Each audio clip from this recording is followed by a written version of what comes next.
L'histoire des sœurs partageant un même foyer dans le village au bord du lac de Solaramagie.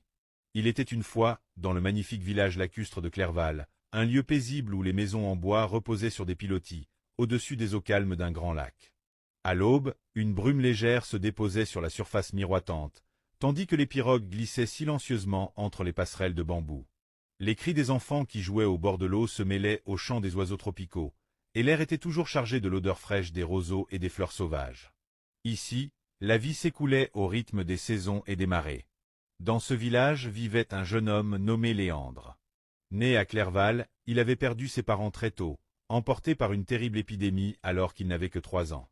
Ce fut sa grande sœur, Soline, âgée de 18 ans à l'époque, qui prit seule la responsabilité de l'élever. Elle avait refusé tous les prétendants qui se présentaient, car aucun n'acceptait la charge d'un jeune enfant. À chaque fois, il désirait la jeune femme, mais pas son petit frère. Déterminée et courageuse, Soline s'était alors fermée à l'idée du mariage.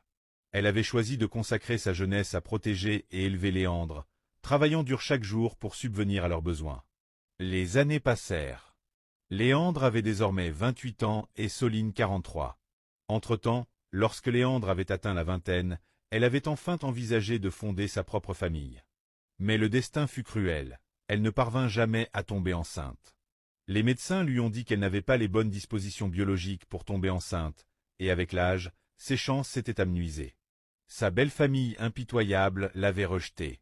Depuis ce jour, elle était revenue vivre avec son frère dans la maison héritée de leurs parents, dans le village lacustre.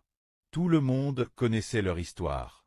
Le lien entre eux était si fort qu'on disait souvent que leur amour fraternel était plus solide que les pilotis qui soutenaient les maisons du lac. Léandre, devenu adulte, était un habile menuisier.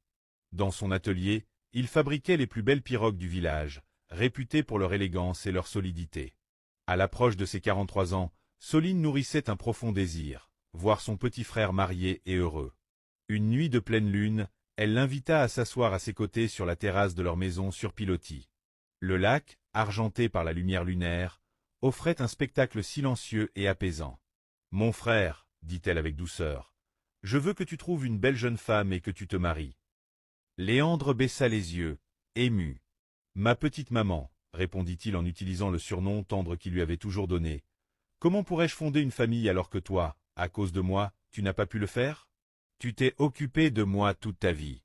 C'est toi ma famille, et cela me suffit. » Soline lui prit la main, les larmes aux yeux. « Alors tu veux me priver de la joie de voir tes enfants, à toi aussi? » dit-elle dans un souffle. « Non, grande sœur, répondit-il,